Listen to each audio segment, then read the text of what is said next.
Good evening, televiewers. You're welcome to Prime on my Media Prime. This evening we are going to be asking and answering the question as to whether the world has forgotten about the ongoing crisis in Cameroon, specifically the ongoing Anglophone crisis rocking the southwest and northwest regions. Very little is spoken about it in the international, African, and even some civil society organizations in Cameroon are speaking very little about it. If time permits, we are also going to be looking at what is happening in the northwest and southwest regions, finding out why some communities openly rising up against separatist fighters.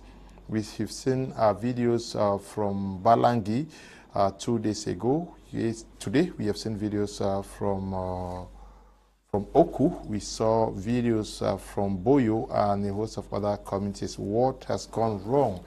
Where are these people taking their courage to be able to openly say separatist leaders should leave their communities? Is there anything that could be done to fix the situation? We are discussing this with our panelists who are in the house.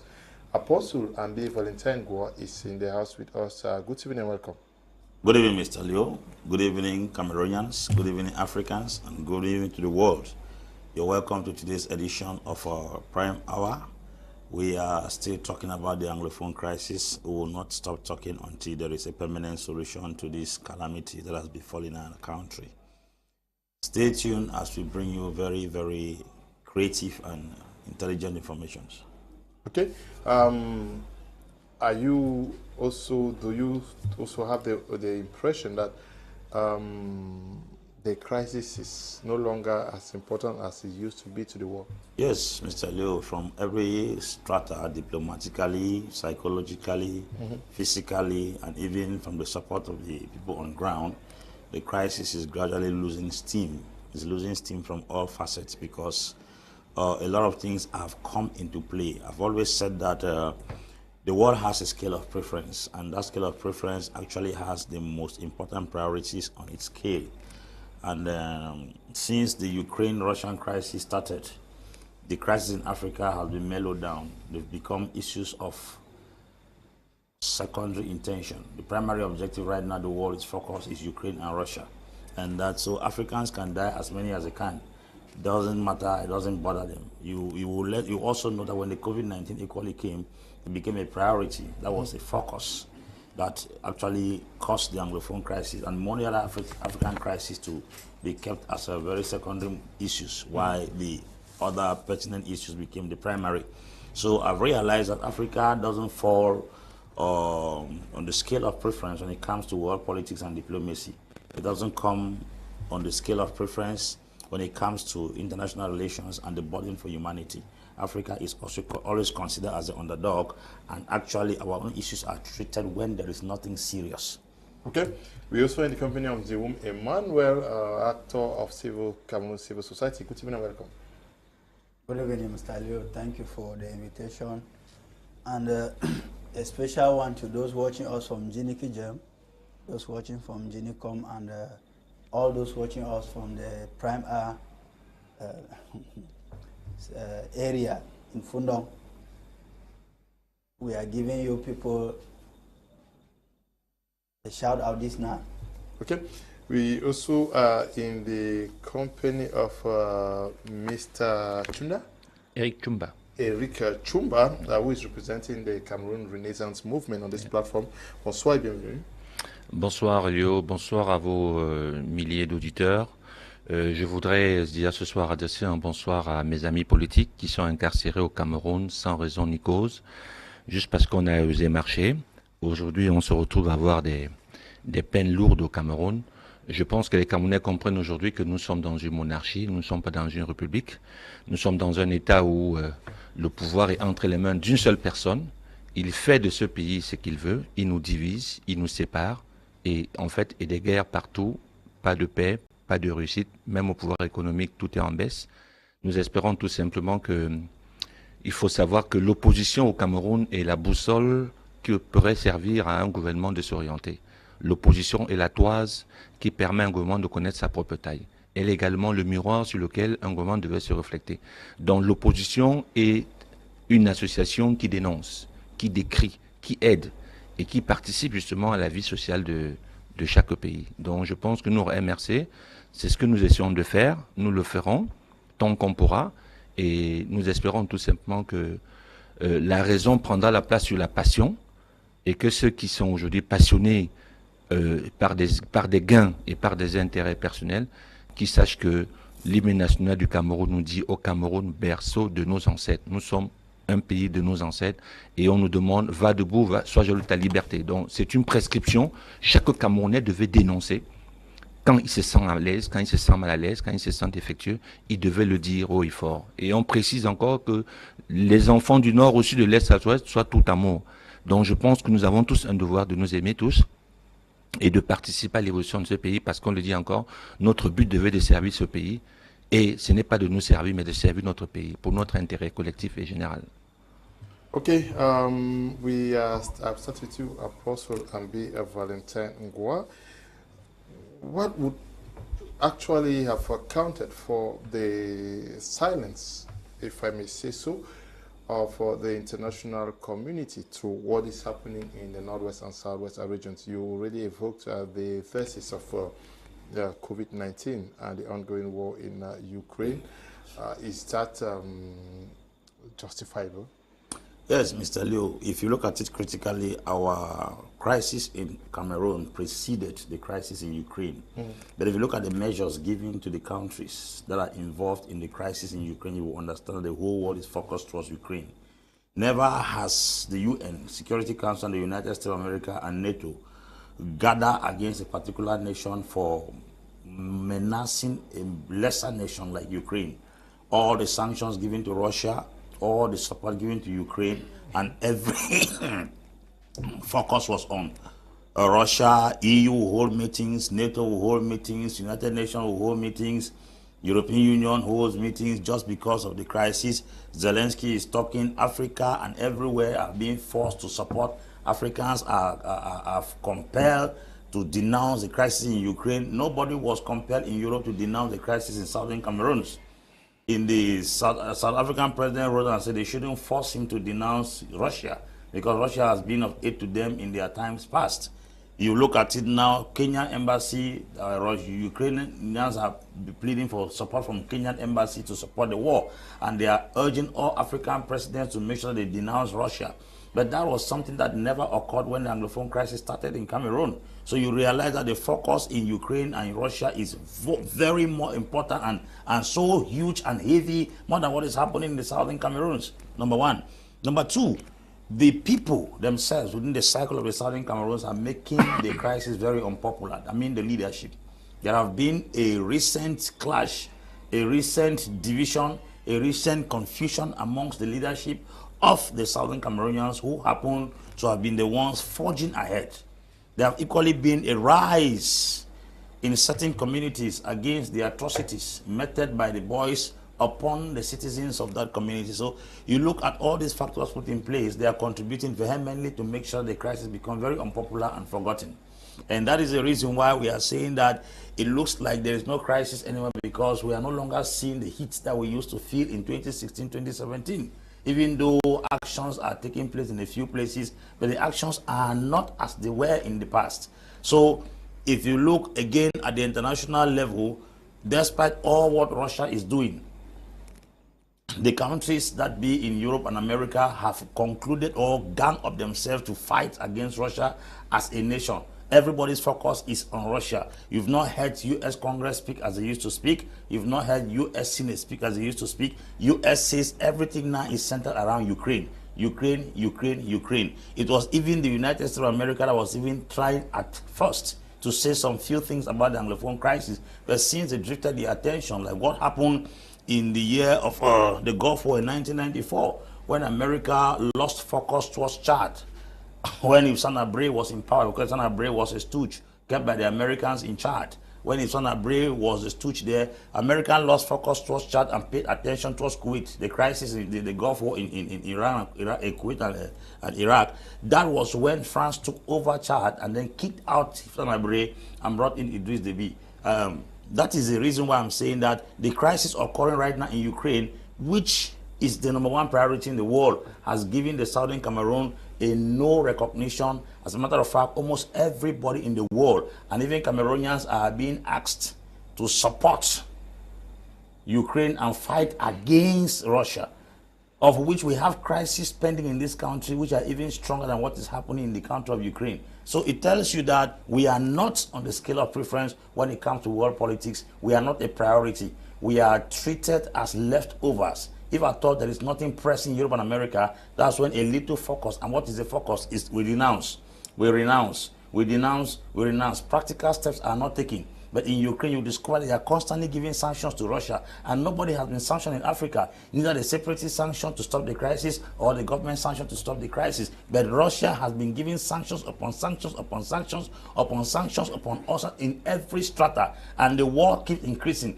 Russia is causing atrocities, bombing down cities in Ukraine, bombing down theaters in Ukraine, killing individuals and even little children. They keep giving only sanctions and sanctions and sanctions and sanctions. While persons have equally died in Southern Cameroon in their numbers, neither both sides are sanctioned. Why would they be fast to give Russia sanction for attacking Ukraine because they're lesser power, and they don't sanction a country that is also killing its own people by the lesser population, or sanction the people they claim are rebels or terrorists? So you discover that Africa should know, and I'm still repeating it on this platform, that we are not, I repeat, a priority when it comes to international diplomacy and world politics. We are only treated as leftovers when there is nothing serious on ground. As long as there's something serious in Europe, Asia, and America, and even the Middle East, we are not going to have any focus on the earth.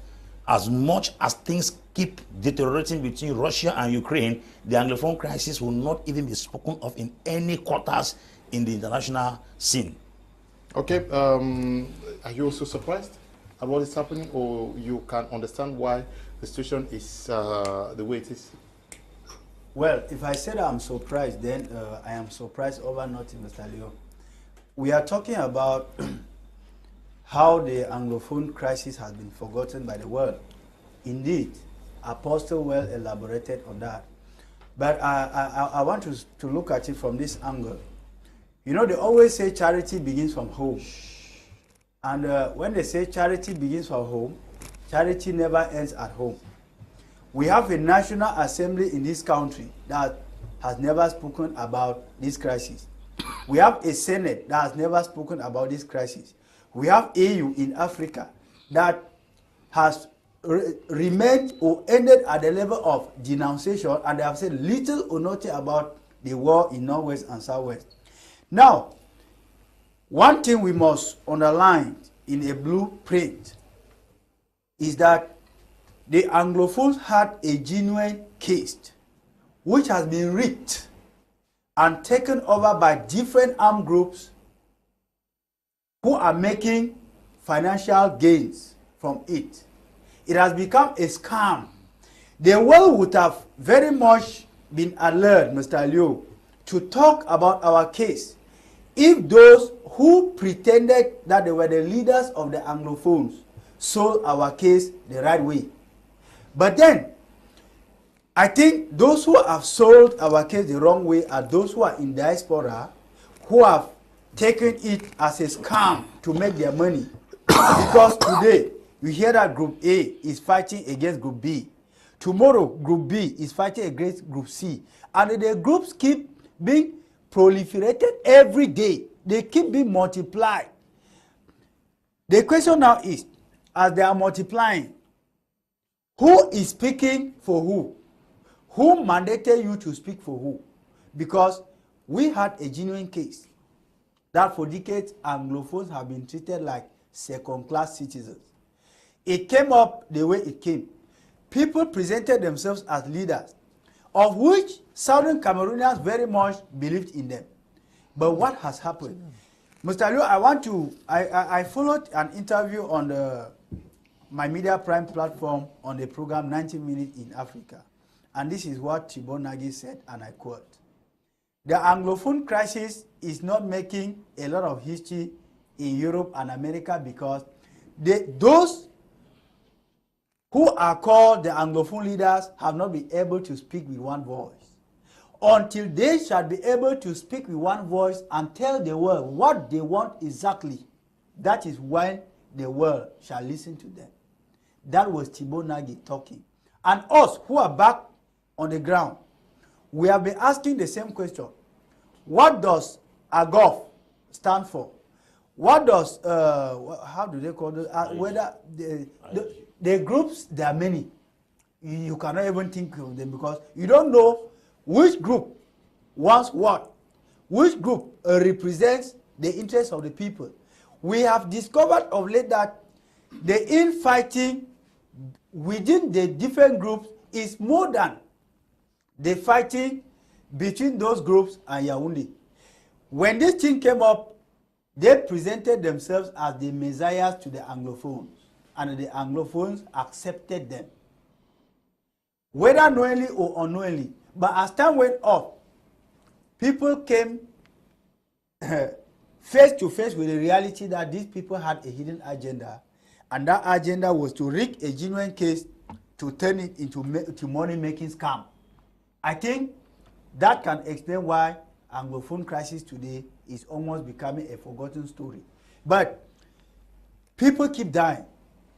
Like Apostle said a while ago, if we are still thinking that the world shall cry more than they bereave, we are making a mistake. Because look at what is happening in Ukraine. In every international scene, every international radio, they are talking about it. But for 6 years going, all those channels that are talking about Ukraine, Russia today said very little about Cameroon. Said very little. Even the Ukraine where they are fighting and we are here defending, cry for them. I'm not sure that a radio station or a TV station in Ukraine ever spoke of Southern Cameroon. I'm not sure. Okay. So there's a bias somewhere. But then that bias can be justified by the kind of leaders that came out to champion the Anglophone cause. Ok. Monsieur Tchoumba, est-ce qu'on peut comprendre le silence de la communauté internationale par rapport à ce qui se passe au Cameroun aujourd'hui, surtout sur la crise anglophone? Vous savez, j'ai honte. À un moment donné, je ne sais pas si c'est à tort d'être noir. Je ne sais pas si c'est un handicap international d'être noir, de telle manière que ça dit que lorsque vous souffrez, lorsque vous criez, lorsque vous vous plaignez, personne ne vous entend et vous vous rendez compte que bien souvent, c'est encore ceux qui nous dirigent, qui sont censés justement protéger nos intérêts, qui nous mettent justement dans la pâture et qui nous donnent autant de souffrances que nous avons aujourd'hui. La communauté internationale ne s'est jamais pris vraiment de la hauteur à s'occuper de ce problème anglophone aujourd'hui qui est au Cameroun. Ce qui est triste, tout est parti de quoi d'abord à la base? Parce qu'au plan juridique, qu'on aille à la base, qu'est-ce qui s'est passé? Il s'est passé que les gens qui sont des avocats, qui sont des personnalités assermentées. On ne peut pas comprendre dans un pays que les avocats qui ont prêté serment, avec leurs toges et leurs robes, marchent et tout ce qu'on trouve à leur faire, c'est de les opprimer. On se rend toujours compte qu'en principe, les enseignants marchent, tout ce qu'on trouve à faire, c'est les opprimer. On a l'impression que nous sommes totalement dans une monarchie chez le Cameroun parce qu'il n'y a rien qui peut satisfaire à l'évolution de notre pays et à sa culture et à la diversité culturelle que nous avons au Cameroun. Qu'est-ce que les anglophones ont fait, s'il faut le dire dans ce sens, aux francophones? Quel est le tort qu'on les reproche? Mais tout le monde peut se revendiquer un jour, même autour de la table aujourd'hui, on peut se mettre en colère, mais le but essentiel est de savoir dialoguer avec des gens. Oui, mais pourquoi est-ce que les gens n'en parlent plus? Mais les gens n'en parlent pas tout simplement parce qu'au Cameroun, il y a un mécanisme qui est un mécanisme de police. C'est-à-dire que c'est la police partout et la justice nulle part. Observez bien la vie politique au Cameroun. Et il faut qu'on le dise.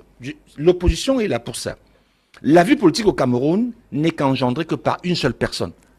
Elle est la seule qui décide de toute chose. C'est pour cela que les gens n'en parlent pas. Mais justement parce que les gens n'en parlent pas. On a vu ce qui s'est passé à l'université de Bamenda où les élèves ont fui l'école après les tirs. On a vu ce qui se passe à Oku. Est-ce qu'on peut cacher cela? Est-ce que le gouvernement a besoin de tolérer qu'on en parle à l'international? Léo, j'attire votre attention pour vous dire que si vous observez comment se passe la gestion au Cameroun, observez très bien que l'autre jour, il y a eu la grève des enseignants. Toute chose qui se passe au Cameroun, le ministre, quel que soit le ministre, il n'a qu'un rapport à rendre. Il n'a aucune décision à prendre.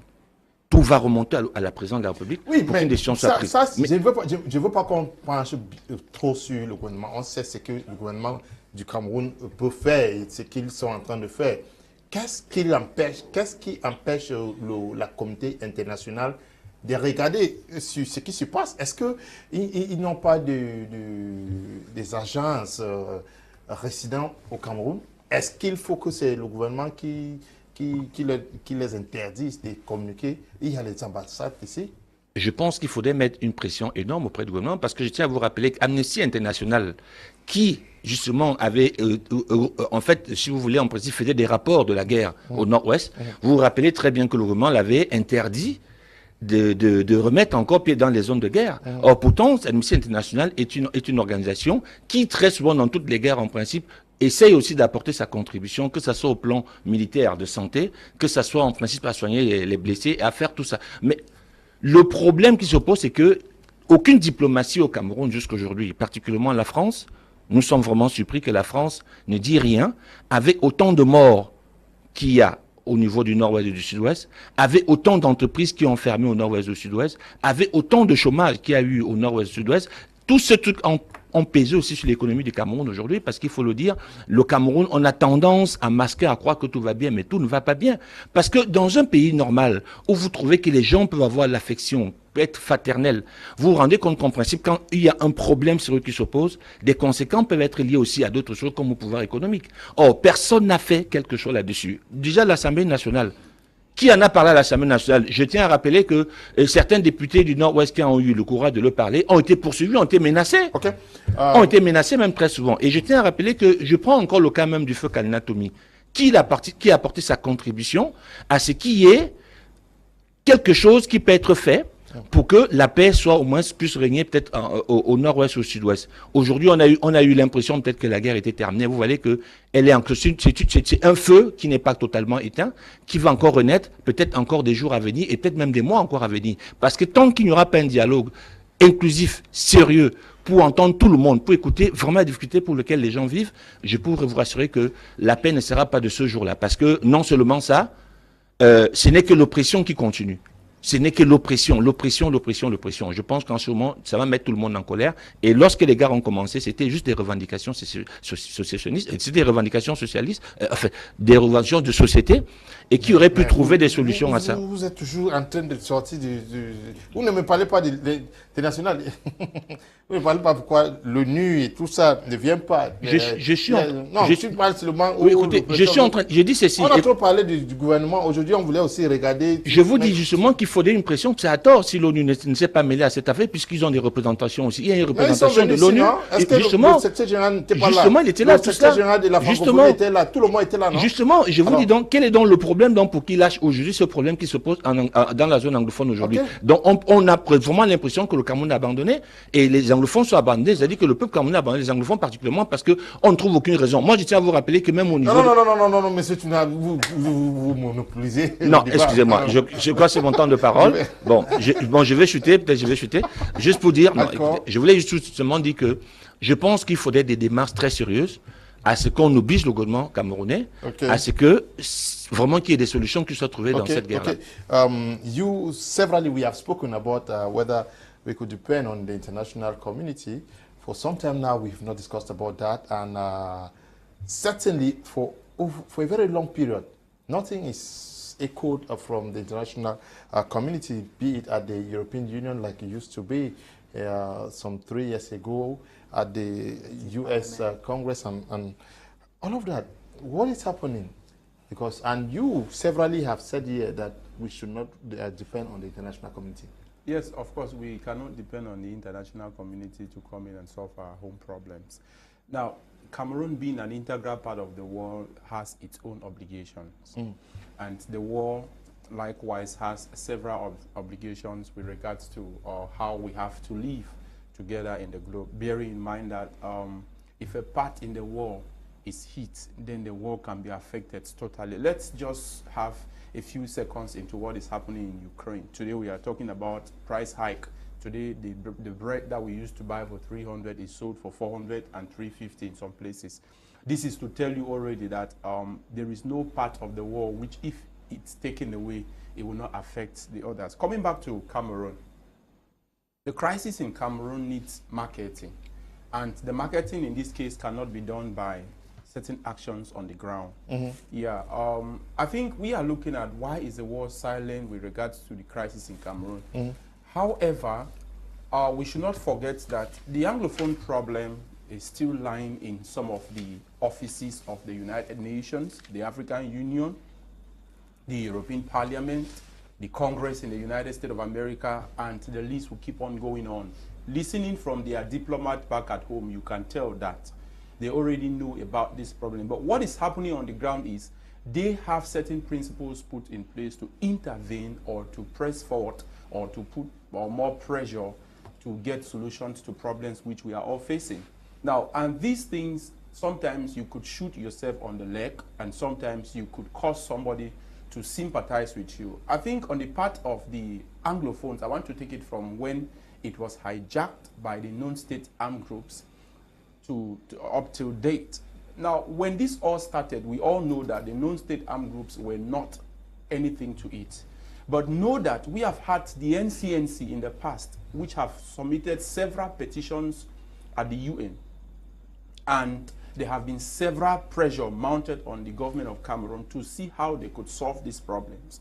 But when it came to the limelight, which was very good on the other hand, and not good on the other hand, very good in what sense? It was but obvious that when a people decided to come together to tell you, their father, that at this point they are not comfortable with the way you're treating them, that was in 2016.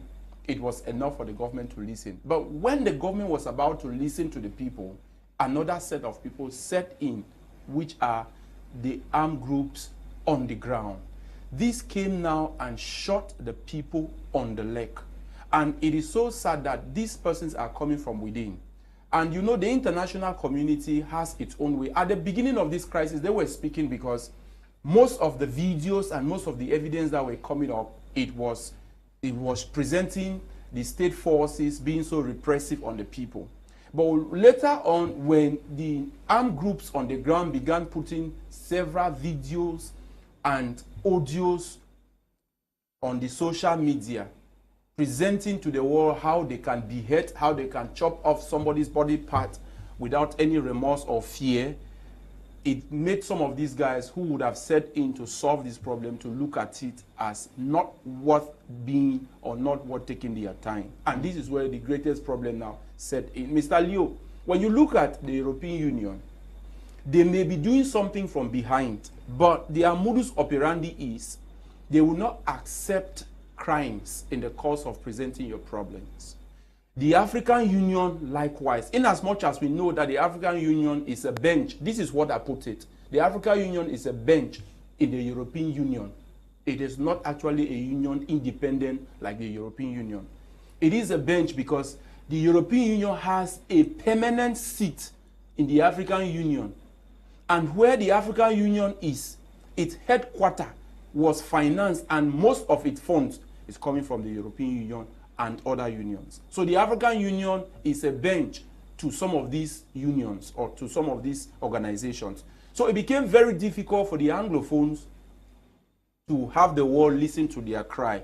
Another thing that caused the world to go silent is the level with which some of the Anglophones are going about it. I don't want to look so much into what those in the diaspora are doing. Of course, we all know that those in the diaspora have decided to afflict pain on the people on the ground. Reason number one, if you look at their calls to the fighters on the ground, they are telling the fighters to be very repressive on the people they want to liberate, in quote. Now, you cannot liberate a person by being the same way the person cried off.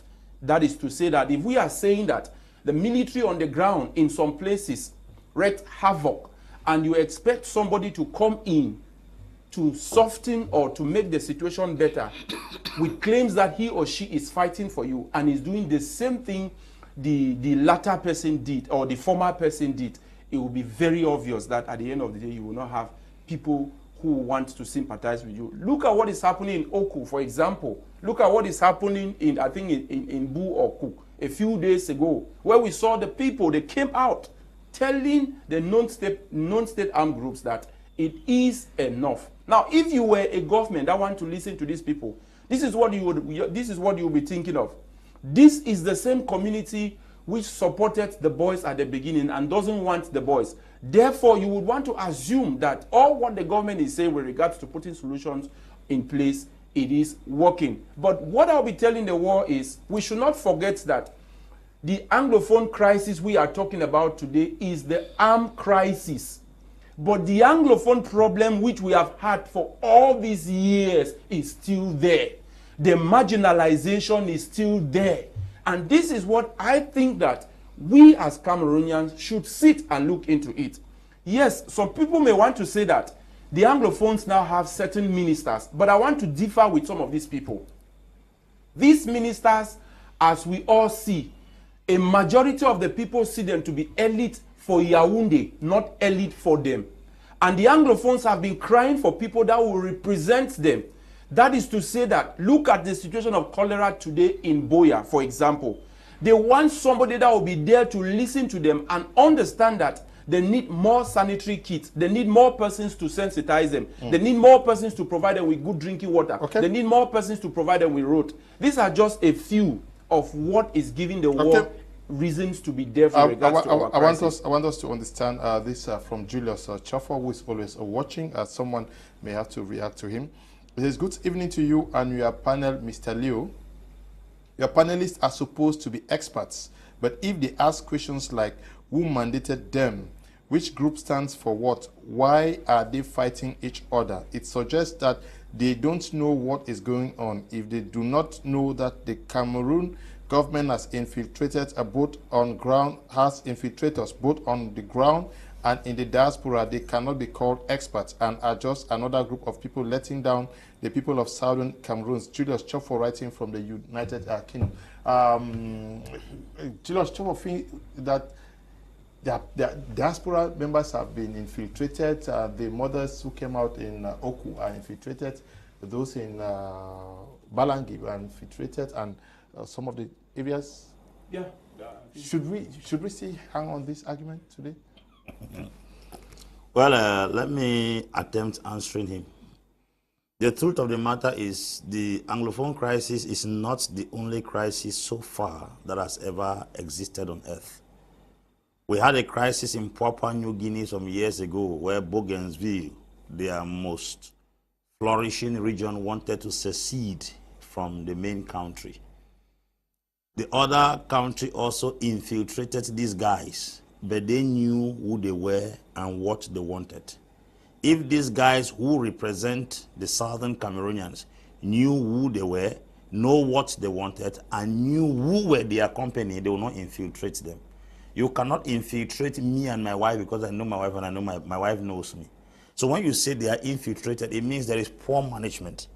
People can only infiltrate a group of persons who are not first and foremost united, who don't know what they want, and who don't know where they are going to. Because if you know what you want, you know where you are going to, and you know with whom you are working with, any plan that comes with a contrary idea, a contrary direction towards that particular goal and initiative, you will know the person as a blackleg or an infiltrator.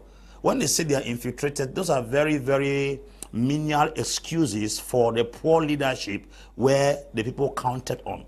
So, Mr. Julius Chofo, I know you watch this program often and you always write and give analysis concerning it, but to be sincere with you, our fathers who were in the Eastern Regional House in Enugu in 1953 had political differences, but they had a common goal. Their common goal was to back out of the Eastern Regional House because of the scare, the Igbo scare, the marginalization of the Igbo by the Southern Cameroonians. These people came up from that particular political garden, that parliament, and they formed KNDP, KNC, all the Mbiles, the Fonchas, the Indelis, the Juas, and the rest, the Muketes, when they came out of the Asian regional house, the fact that they had different political parties, it was only a clear indication that they had differences in political ideology, but they had a common goal. Let's accept that Sukadef, Argov, IG, name them as many as possible. They had a particular objective, even though they had different political ideologies, but they had a particular goal. No government, no society will be able to penetrate them. These people in Bougainville also had infiltrators. If you go and study the Bougainville crisis with Papua New Guinea, they had infiltrators. It happened for some years, but they only came back and realized that the enemy was only manipulating them. And they stood their ground and fought. It was New Zealand that came because Australia even blocked their sea from supplying them food. It was New Zealand that came and stood as a broker and solved that problem. So to me, it boils down on leadership. The leadership is porous, the leadership is bad, and those who are driving the head of the train have allowed the wagons to fall in a ditch. Okay, they've allowed the wagons to fall in a ditch. You were responding there to Mr. Julius Chofo. I hope he's satisfied with what you just said. But the diaspora, I want you very briefly, and then he'll come in. Has the diaspora done enough to solve the crisis? Because he said, he raised the issue that if the international community needs to talk more, it means that in the early days they've received the reports. You know, you receive a report and you need to buttress this report. You need with facts and convincing. Has the diaspora done enough to convince the international community on what they stand for? I want to begin by saying that... Because that international community is out there, and it is the diaspora that has the direct contact with them. Yeah, I want to let you understand that nobody can cry more than the bereaved. Okay.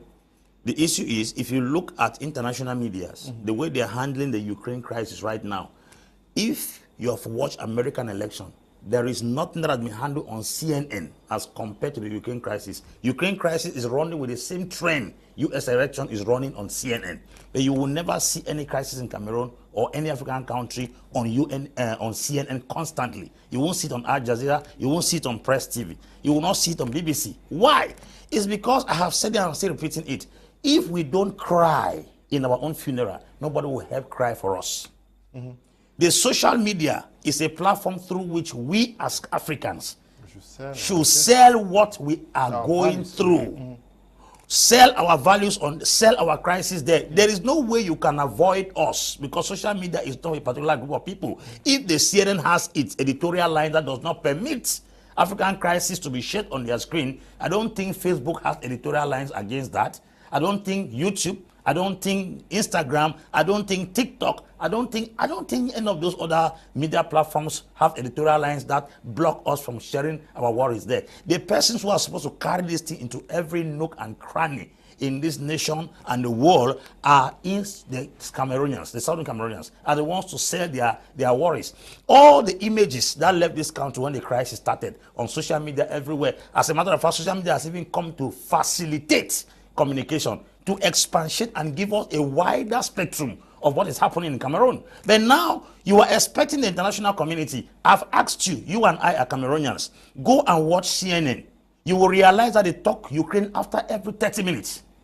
Go to Al Jazeera. They give you detailed report of Ukraine right to where theaters are being bombed. Where have you seen an image of the Anglophone crisis showed on CNN? What you see, they say, crisis, Anglophone crisis. When they pass a line at the toll bar, we say they have announced Anglophone crisis on CNN. It becomes news. While you have pictures of theaters being bombed, we have pictures of little children crying in Ukraine. We have pictures of Ukrainians blocking Russian soldiers from entering live on CNN. You see, Amampo has a report. This man has a report. This one has, they call all kinds of experts. They are giving you direct report from Kiev, from all the other towns. That is to tell you that we are not a priority. Because if we were to be a priority, that those multimedias would have been able to carry this particular crisis to a particular extent. But no, the images we had there where children were killed in different places, and those images were supposed to be run on CNN. Do you think that the American government doesn't have those things? They have those images. Do you think Algeria don't have it? They have it. But because we are not the priority. Last time it was Barcelona that wanted to secede from Spain. Immediately that price spoke up. You saw it on CNN, and UN had landed there immediately in the street. You will see how Barcelonians were just shooting stones on Spanish authorities. It was live. Let something happen tomorrow in France. I mean, just a bomb blast in any neighborhood. CNN will carry it, France will carry it, BBC will carry it. It looks like the media, and then the worst of it is that most of our African brothers want to draw information from people like CNN, BBC to analyze things in Africa. How do you expect strangers to tell us what is happening in our country? How do you expect? Okay. What we need to know concerning Africa comes from my media prime, comes from other countries, other media here, not from CNN. But unfortunately, people, those who are watching will tell you that what you're saying is a lie. That is the unfortunate thing, because we believe CNN, and what you say now, they'll say, maybe you have received some money from somewhere. Yes, Mr. Luke, I asked a question. I just wanted to corroborate you that it is so easy for most of them. You see some of them on Facebook or CPM picking or whatsoever, maybe some just useless kind of fellows who just CPM picking. About people CPM Picking is my friend. I'm sending special greetings to you, CPM Picking. You can write more. Yes. Is your friend? Yes. Okay. Yes. If it's your friend, tell him that he should install more on Facebook. Yes. But next time, I would like to meet him on your platform so that we can. He should write more. Yeah. Yeah. But the question here is, it has to do with how much selling is the diaspora doing to the international community of the crisis that is ongoing, because you have to insult people on social media. What we need to do is to open doors. Go meet those diplomats there. Like I said when I took the microphone the first time, I told you that the world, even if the world could not channel more energy in talking about Anglophone crisis the way we wanted them, they would have done it somehow comparatively better than what they're doing today. If those who are championing the cause were presenting the cause to them the right way, how do you listen to somebody who comes to you that my people are being killed in Cameroon every day? He comes in the morning, he presents himself as the leader of the Agst. Another one comes in midday, say, I am for Sokadef. And he's insulting. And he's insulting the person who came in the morning for Agst. In the evening, another person comes and say, I am the leader of ADF. Insulting the first two who came in the morning, but talking in the name of the same people, same population.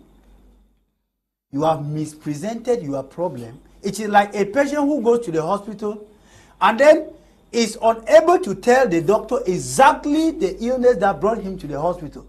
It makes it difficult and very complicated for the doctor to know when to start doing diagnosis.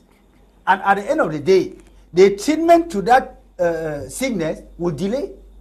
Because if you went to the hospital telling the doctor that I have stomach problem, the doctor knows that I have to start from this place.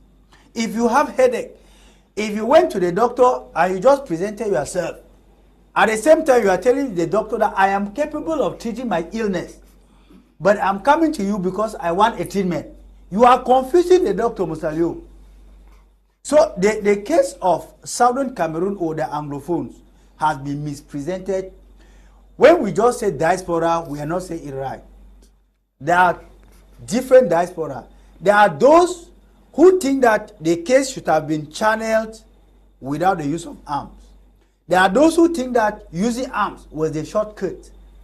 But if you make a flashback to from 2016 to date, you would have discovered that if the Anglophone community has achieved just 2% of what they were asking, it was in the days when the consortium was still in place. Mm-hmm. They had not taken out arms. Mm-hmm. When the arms came in, the government, whom we know and we believe till today that they declared the war because they are the one who shot the first bullet. That one should not be disputed. The government took it as an advantage to defend the cause even to the international world, to tell them that, look, we are defending the territorial integrity. Another area where I think we should be looking at is that the international community that happened to be in Cameroon has been muzzled by our own government. Let's look at the case of Hilaria Arigozi, the Human Rights Watch report of Ngwa, and what befell her after that report. I have discovered that since then, she made some steps behind, and she has not been vocal again. She comes out, she goes back to her shell. You have the case of Doctors Without Borders in Cameroon, and Médecins Sans Frontières. You see that there was a great tussle between them and the Cameroonian government that finally made some of them to be picked up, and then they are gradually withdrawing. I read a communique yesterday saying that they have stopped the activities around Manfe because of some of the members that were picked up by the Cameroonian government. But then it comes back to us, like you asked in the question, who is supposed to sell the crisis? We are supposed to sell it, and if we don't sell it right, those who are supposed to buy it will not buy it right. That's the truth.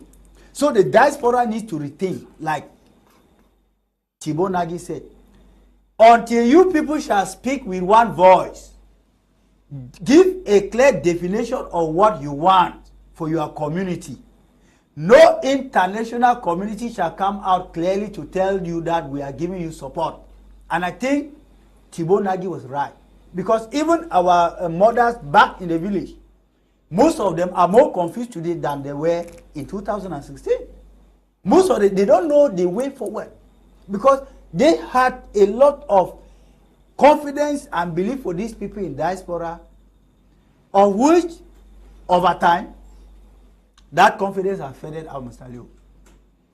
So we need to know that Anglophone crisis, if the world is not listening to us today, we have contributed in one way or the other to make them not to listen to our case. Ok, la classe politique elle-même, il n'en parle pas beaucoup, hein, parce que, oui, avant, le MSC parlait de ça, tous les autres parlaient de ça, mais aujourd'hui, vous êtes aussi silencieux sur ce qui se passe dans le nord-ouest et le sud-est.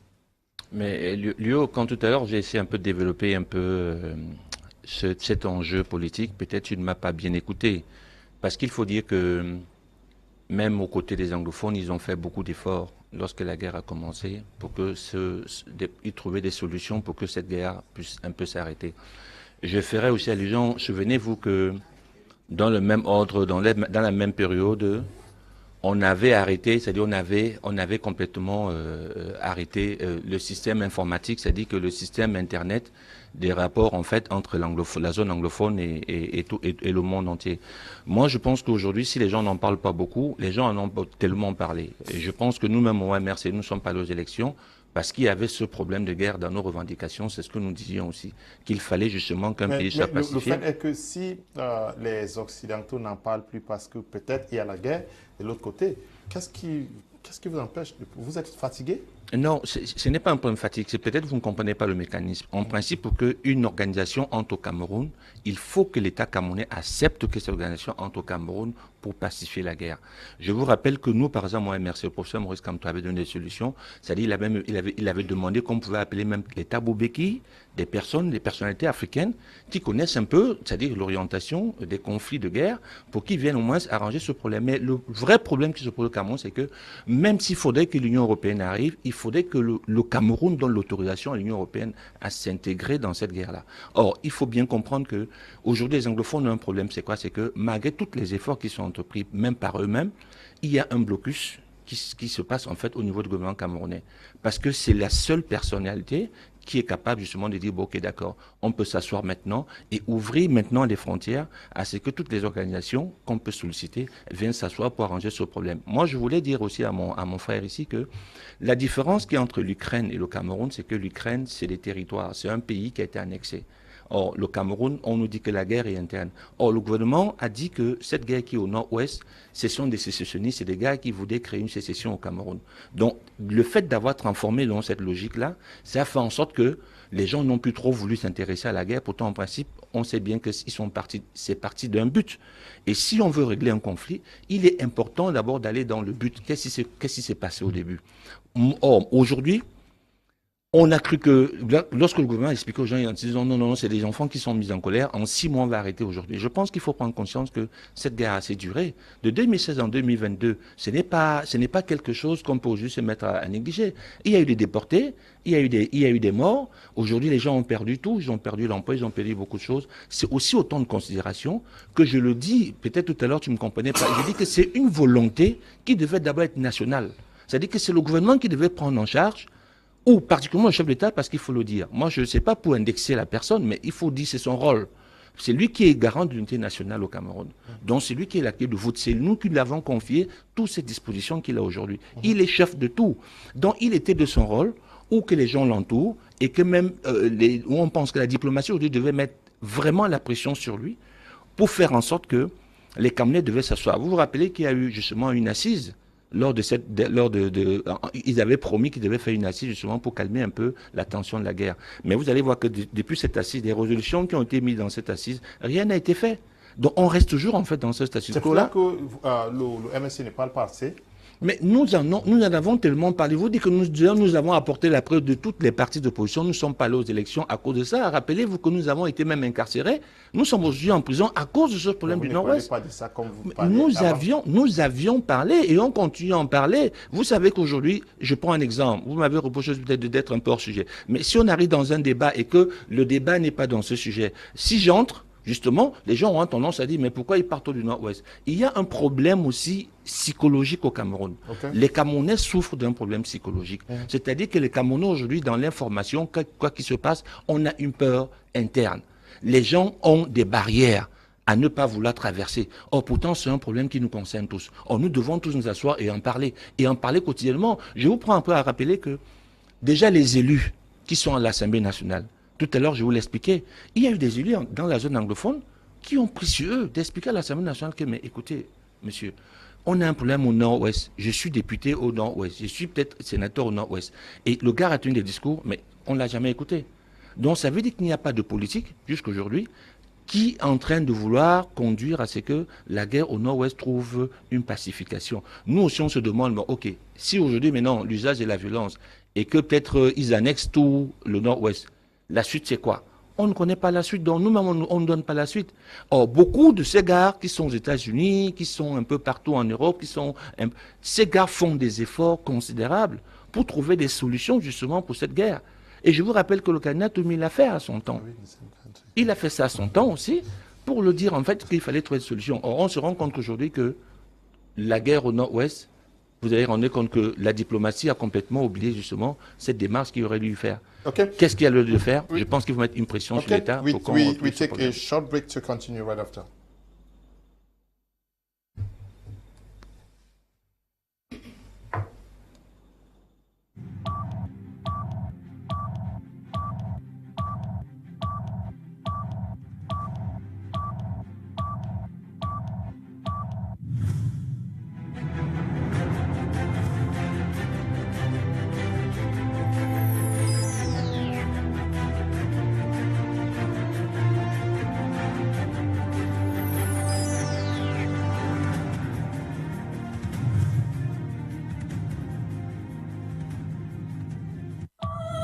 It's an early Easter at Canal Plus. Until the 9th of April, buy your HD decoder at 5,000 francs and get a free installation. Experience the Champions League and the biggest football championships. Enjoy the best of movies and series.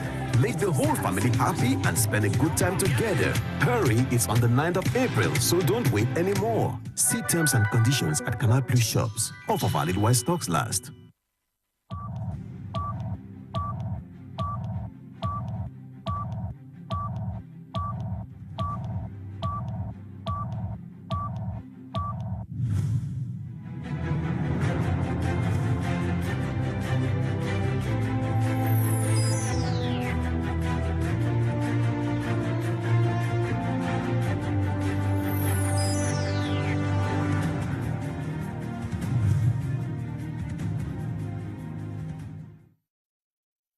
Welcome back. Here you're watching Prime on my Media Prime. We are talking about reasons why the Anglophone crisis is not sounding as being very, very important to the international community, reason why they're silent about it. I will, in passing, say good evening to you, Akeba Joel, that I know is watching us on Facebook right now. Now, we are looking at it, it's beyond the infighting that we see in within the ranks of the separatist leaders. Do you think it's also affecting what we are observing today? Beyond that, why is the international community not also, no, the African Union not also doing more than what we expect from the guys out of Africa? Because we would say that they are concerned with Ukraine.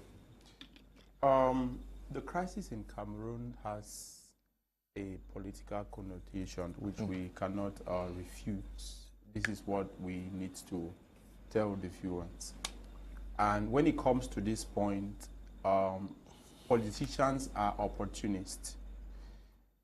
They do their best to magnify the fault of the opposite person such that they can better market it for their personal gains. The Anglophone diaspora, who did not get their mandate from the people, have decided to put the people in more pain than they were before 2016. These things are very simple. When you empower a young man with arm and send him into the communities and tell him to maim, no matter what happens, you have destroyed that community and that cry. The African Union is not silent per se. As we all know, there is always a phase and a stage. We have seen the phase that had to do with arm. We have seen the stage that had to do with serious armed battles on the ground. And there comes a time when you need to understand that the pen and the paper would be speaking better than the arms on the ground. So the African Union, who is not independent per se, it is very good for viewers to know. The African Union does not depend solely on herself. She has a whole lot of persons she would depend on. And we are saying that in order for this crisis, or in order to make this crisis come to an end, it would have required that we sit on the table with certain concessions made. Right now, it is very difficult for the African Union to put up or to carry up such actions because she herself is not operating very different from some of the ills projected by the Anglophones at the beginning of the crisis. I will still repeat, the Anglophone we have a legitimate problem. And the problem is that the marginalization, the union was not the union of a bigger and a smaller, or a more powerful and a less powerful person. It was a union that we decided to come together because we think up to date that it is better for us to live as one. So we have the political parties, Mr. Leo, they are not doing any good. If you look at other countries across the borders of Cameroon, in times like this, what they do is that they market it very well. They inform the world. You may lobby for other persons to come in to assist in the dialogue process, whereby when you sit on the table, they will be working on the part of the government to ensure that the government respects the people. And by so doing, they have a whole lot that they are doing. Let us borrow into the case of the special military operation in Ukraine, as Russia puts it. The European Union is handling Russia in its own way. The American Senate and the American people, they are handling Russia in their own way. Other countries individually, they are handling Russia in their own way. And little by little, Russia is feeling the pinch. When the US, at the beginning of the crisis, when we have not had, at the time, we never had the guys on the ground who will maim, who would openly behead somebody and put it on social media. We saw what the government, we saw what the US did to Cameroon government. They removed us from AGOA. And we know how that is affecting us as we speak. So this is to tell you that when you are doing the right thing, the people always come behind you to assist. They are not coming to dictate, because whether we like it or not, it is good for the viewers to know. Cameroon is a sovereign country. America is not going to come in and dictate to Cameroon, but she will use the benefit Cameroon is getting from them to bring Cameroon to order, given that we are a developing economy, and these are the tools they always use. You see that even with Russia, who is a developed economy, they are still using economic tools to bring Russia to order. It is the same way the European Union would do. It is the same way the African Union would do. It is the same way the UN would do. They will not come to Cameroon and tell the Cameroon government that right now you need to go on your knees and listen to what the people are saying. No, that will not happen. So when we keep on doing what is wrong, we will never have the sympathy and the support of those who can solve the problem. Take, for example, the people back here in Cameroon. We saw it but on social media that they had given sovereignty. That is to say that the Anglophones have given their sovereignty to the Anglophone diaspora to fight for them. But the Anglophones right now, they can openly attest to the fact that the division amongst the Anglophone diaspora makes it very obvious that these cannot be their leaders. Because if you look at what is happening here, for example, you see the entire Southwest, they are not in division. You look at the entire Northwest, we are not in division. There is no way you will hear that the person from Fako does not want to see the person from Manu. But what is happening with the diaspora, the Anglophone diaspora? This group wants to tell this group that you have embezzled. This group wants to tell this group that you have embezzled. And this is what caused the US or Tibonage to say that they are not interested in creating micro-states where tomorrow they will go back again to start solving problems. So if other countries have had a similar problem and the world had their ears and their eyes on it, it is because the people were speaking as one. Let me look at the case of Karl Puigdemont of the Barcelonian people. When Karl Puigdemont stood up as the leader of that particular people, he accepted and he got the mandate from the people. It is not only in Cameroon. Let us look at the case of Tibet. Tibet is said to be a sovereign state, but China says you cannot be a sovereign state. And the leader of Tibet was born in Britain, and he is considered their president from the diaspora where he is. They know of their spiritual leader, who is Dalai Lama.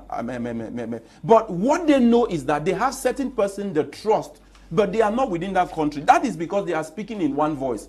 So the Anglophone problem cannot be compared to other problems where when the people say they want to secede, they will have to listen to. And one major thing that is impeding this is the world is no longer interested in creating micro-states. And when you say this, it becomes very difficult for most Anglophones, especially the diaspora, to listen to you. They will start interpreting it that you have received your own package. The truth is that where we are today, let us take the case of Ukraine. Why is the world giving Russia so much heat with regards to what she is doing in Ukraine? It is because accepting that Donetsk and Luhansk should become independent states within that particular Ukraine federation, it is already a problem to the world. Russia has acknowledged these countries, but who is supposed to accept this except Russia alone? So it becomes very difficult. So when you think that the world is going to listen to you, we had the Anglophone problem, which the world was already coming into it. But the moment the word cessation set in, it becomes very difficult. And so this is where we are.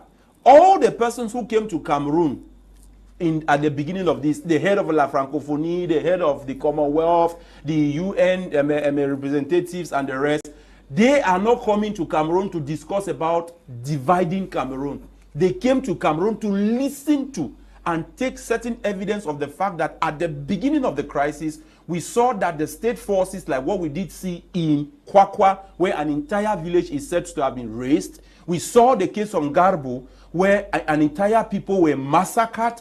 This caused the world to look at the crisis because at the end of the day, they understood that the government has certain responsibilities. But when you start talking about dividing the country, They themselves are not interested. I tell you the truth. Some persons may not want to believe it, but as it stands, looking at what the European Union is getting from Africa, I tell you, they will accept that there will be conflict in Africa, but they will never divide any region in Africa. Africa is not going to go above 54. Believe me, this will take the next 1,000 years, except the status quo on the ground changes, where we should stand up to manage our resources. But for the time being, as long as the Europeans are interested in our resources, they will accept conflict, which is an easy way for them to milk us out, rather than solving problems or creating states. Apostle, I know is it CPDM Peking who says that these guys have been paid? Yes, but Apostle Ambe, Valentine, and Ngwa, the international community is not seeing so much interest in what is happening in Cameroon, but shockingly, the civil society itself in Cameroon is not talking as much as it used to in the past. Is the crisis becoming less important, less attractive? Are there certain things that are nauseating in it, or how do we understand that even the civil society is taking very little interest in what is happening? Mr. We have spoken so many things except the fact that people don't speak to be heard. Okay. They speak to be listened to. I can hear you and I don't listen to you. Mm-hmm. Both parties in question do not listen to neither the civil society, they don't listen to the masses, they do not listen to even the little effort the international community has made. We have spoken so much about people not talking. Communication is in between two persons. There is a man talking and there's somebody listening. If the man who is listening shows no effort, the man who is talking cannot remain a fool and keep talking. Okay. We have spoken as media houses. Cameroonians have spoken from different media platforms. International community has spoken. The Refugee Commission has spoken. The United Nations has spoken. The La Francophonie spoke. Commonwealth spoke. Tibor Nagy, when he was U.S. Undersecretary of State, spoke. Senate of America spoke. Congress spoke. Anglophones also tabled their crisis. They even took it to different quarters in the world. CDN came up, spoke. All the communities have been speaking. For approximately 6 years, the two parties in question have developed thick skin. They have developed deaf ears. They've developed the shell of a tortoise that even the venom of a viper cannot penetrate through. Where you speak as you speak, sometimes you become very frustrated. It's like a father that keeps drawing the attention of a child to a particular evil, and the child gives deaf ears. That father will one day surrender and don't speak anymore. Let's not just talk about those who are talking. Let's talk about those who are listening. Let's come to the place of the government. Mm-hmm. A lot of people have asked the government to do a genuine dialogue. They attempted doing a dialogue in 2020. The dialogue, the Grand National Dialogue, wasn't successful. They woke up. People have been calling from all angles in the world that they should sit down and discuss genuinely, but the government's approach is a military approach to solve the crisis. On the other hand, the separatists, they have been calling them also to compromise at their own end. They held on to one thing. It is after some days I heard Chris Ano saying that if it is federation they want to give, they should give federation. Let us take it while we start asking for something, and I switch off the screen. I shouldn't be hearing this nonsense by now. A stitch in time, the Englishman saves 9. If at all they were pressing for secession, and the government also was holding for a unitary state, both of them were supposed to have left the both end of the cord, let it relax. Because when you tension that end, I tension this end, it will never and ever solve any problem. They were supposed to have come on a compromise that was either supposed to be federation or confederation. But both of them were so arrogant, so proud, so full of themselves not to compromise at a certain level. After people have died, properties destroyed, school frustrated, economic collapse. I mean, economy of Cameroon is dwindling. That's the reason why they keep heaping taxes on the individual, because they have spent beyond the income. Now they are talking about federation. I heard for the very first time federation coming out of the mouth of Chris Anu. Yeah, but Chris Anu says he was misquoted there. He says he would never stand for federation. What misquote? Is it what he was speaking there? Was it Latin or Portuguese? He's talking to people who have gone to school. He said, let us accept federation for now. While we are trusting God for secession. 5 years. He shouldn't have come on television to talk that nonsense. Now, if at all they came under this thing called federation some years ago, I'm sure by the time that tension was, the government equally would have compromised. It is but certain that if these two parties in question were very, very hot at that particular time, had compromised, they would have landed some, because why? The government was feeling the heat of the crisis. And the government would have at least compromised at that level. Now people have died, properties destroyed, school brought down, economy is crumbling, and then now they are coming to talk about compromising. Why should you be so arrogant to tension things to a level where you are coming to talk about compromise of federation when people have died? So the problem is not just we're talking. The U.S. Congress has written to the Cameroonian government. The U.S. Senate written to the Cameroonian government. The Norwegian Refugee Commission also said that the Anglophone crisis is the most neglected crisis in the world. They were speaking. Let's not talk as if they have not spoken.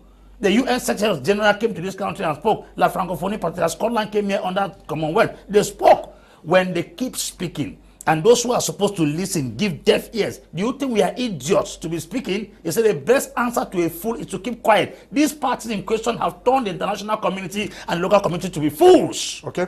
Good evening, Mr. Liu, and everyone in the studio. Well, I do enjoy the analysis and responses from your panelists. My own response is that the diaspora has done everything possible in terms of publicity. But the point is that the international community has not interest in the ongoing crisis in Cameroon. The other major concern is about the frontline leadership of the those fighting for the Cameroon government. We understand that it is a regime not only to the Anglophone problem, but to anyone who tries to challenge its leadership. Prince Bile is writing from Berlin in Germany. Good evening to you, Prince Bile. Always watching and contributing. I hope you understand why I edit what you have written as I read down. Yes, that's also my work. Good evening, Mr. Liu, and all the panelists. The Anglophone voices have been heard, but the government have done all they can to cripple the international effort, just like they did with the All Anglophone Conference, because taking the Anglophone to table means relinquishing power. That is the government's nightmare. Franklin is writing from Thailand. Hello, Mr. Liu. I think the West knows exactly what is happening in Cameroon. There have been a lot of documents on this crisis. So many reputed international NGOs are in Cameroon. They have facts on what is happening on ground. So what do the West and US want? There is an evil hand on the crisis and nothing lasts forever. It shall surely come to pass. Tambe is writing from Mutengen. Good evening to you. Tambe, but it's got Udena, has an evil hand there. Good evening, Mr. Liu. One of your panelists claims that our Anglophone ministers are working for Yaoundé. Are the Francophone ministers working for the Francophones? I'm John, writing from Germany. Good evening, Mr. Liu, and dear panelists. Just want to thank my media prime, especially this program Prime R, in doing their best to see that our voices are heard not only in Africa, but the world at large as far as the Anglophone crisis is concerned. Yes, we are doing so. Mba is writing from Bamenda. Yet those in the diaspora think that we are not doing enough. Instead of appreciating the little we can do given the situation. But Apostle Ambe says that many persons, because I raised the issue of the civil society, surprisingly the civil society in Cameroon seemingly are going about their normal life, looking for their normal projects as if the Anglophone crisis no longer exists, and praying that things should die down so that they can implement their projects across the regions. Yes. But are they tired, and the international community also, have they been taken for fools for 5 years? Mr. Leo, there is one thing you should know about the system of and the government that we have in place in Cameroon. It's a government of repression. and they have every resources to repress the population, whereas the population, on the other hand, do not have that stamina to fight back at the government. That one should be very clear. You need to know that as we are talking about civil society, if we were to take stock of those who are in prison today because they spoke, including journalists, Wazizi disappeared because he was talking about Anglophone crisis. Many of them have suffered because they were talking about Anglophone crisis. So today we cannot say that there are fear. Fear has clouded many of them.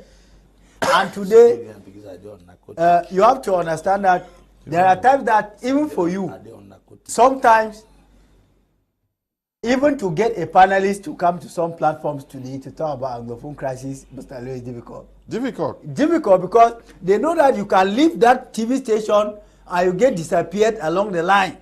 You may not arrive home. They fear, and people want to see their children grow. People want to live again. People want to enjoy life again, Mr. Leo. But one thing stands out tall. I have often said Yaoundé has the watch, but God has the time. Why do I say so? Yaoundé can do everything to muzzle down everybody not to talk about Anglophone crisis, but until the right thing shall be done the right way, the Anglophone crisis remain. It is even in the spirit. Even our mothers who never went to school, who never went to primary school, they know that the Anglophones have a problem in this country. When we were talking, and some people say we are blaming diaspora. The role that this government also played, remember there was a time that the government dispatched a lot of people from Yaoundé to counter those in the diaspora. And when they arrived there, those weak diasporas who joined this thing for gains accepted, they gave in. They were bought over. And before you knew it, their Facebook accounts were dropped. They no longer talk about it. Whereas they were supposed to be consistent, persistent, and remain on the path of the truth to keep representing the people. But when the Yaoundé regime successfully dispatched people to go to diaspora, and you discover that some of the diaspora have given in and have been bought over, how else do we maintain the strength, the weight of what the international community used to see as gravity on the field? It is true that the regime, which of course is failing, is indisputable, has committed atrocities. The Ambe boys have committed atrocities. But the Ambe boys on the ground do not have that counter-offensive to go and meet the international community per se, like the government is doing. They can commit and then they have the means to go to US, Canada, wherever. Since they have the means, they have the resources, they will have to quell it down. But one thing I know for sure is that time will cut off with both the government and those in diaspora of the people, the pain of the people, who sold a genuine cause because they wanted to get money. Time shall expose all of them. Time shall expose all of them. We go straight to our second topic. We are just 30 minutes to discuss. We have seen some videos emanating from the northwest and southwest regions where we find people who have murdered courage. Started short 3 weeks ago with some others in Oku. We have seen a greater crowd today still in Oku. We have seen some mothers in around in Boyo division who also came out in their numbers. We saw numbers in Balangi who came out, and what is happening? At least you had the opportunity of talking. I want somebody who can tell us what is happening. When when I saw the videos, I got to you, Ndiwum, to see if what we are saying is the truth. You placed a call to Boyo. What were you told?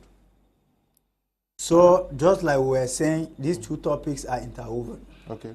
You know, if you get to any mother in the village today, or any father, the mother has to present to you the difficulties, the hard times that they go through in the hands of the boys we call Amber boys, Mr. Leo.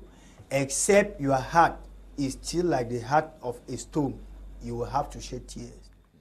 Parents tell you that when this thing started, sometimes they were even offering fowls to the boys, if you like.